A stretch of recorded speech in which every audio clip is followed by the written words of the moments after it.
Well, the past few years have shown us that the Morgan is still the queen of the realm, I would say. Steve might say the king, but I'm going to say it's the queen.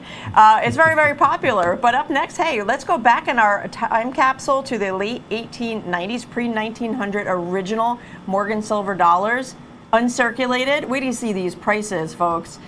You're going to want to pick up that phone right now and give us a call. Yes, that is right. $69.95 each for these two, and they are special. They are special. We're going to give you all the numbers to prove that. But there's an 1897 and 1898, your choice, Philadelphia Mint, uncirculated, and let's get into it.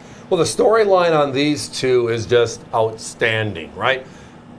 I like looking at things just on a linear plane. So if they're all the same, they'd all have the same height, etc. And we know they're not all the same.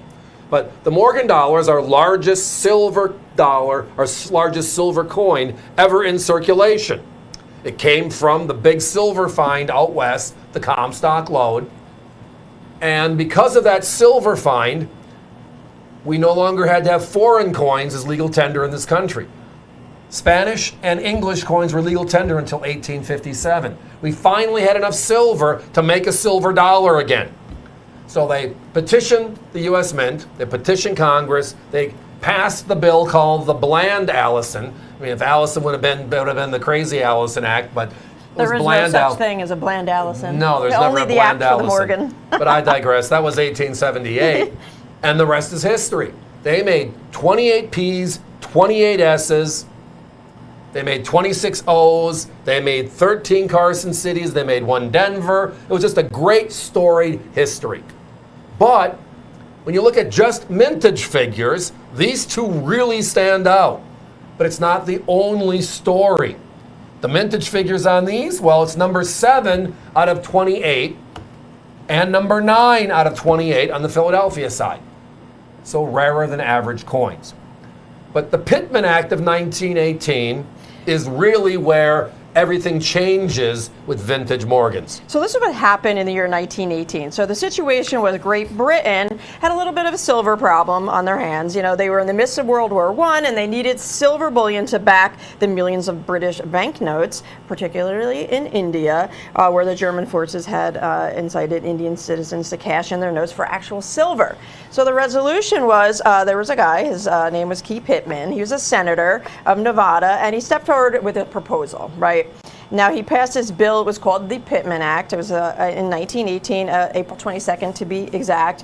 And it authorized the melting of up to 350 million silver dollars, which of course would then be sold to Britain for $1 per ounce of bullion. So what does that mean? 350 million coins were melted.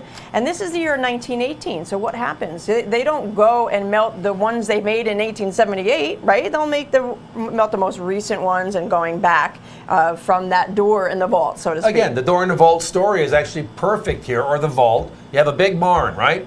In 1878, you put a bag in the barn. Do you put it right by the door and you trip over it every year, or do you put it way at the back of the barn? And then in 1879, you put one back next to it. So when you're done in 1904, you open the door and there's 1904s sitting there. Buy 1903s, buy 1902s, and it's easy to pull them out when you need them. They melted over half of all the Morgans with that Pittman Act. We just have no idea which ones. But the answer is we actually do. For the last 38, 39 years, NGC and PCGS have been certifying coins for us, independent certification, and they post every coin they see. But with that same sentence, they also are telling us the inverted answer. What coins are they not seeing?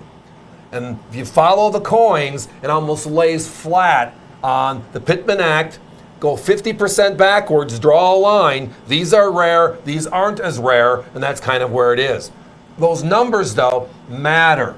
And if we start talking about some of the older coins that they've seen, these two just pop out when you hear it.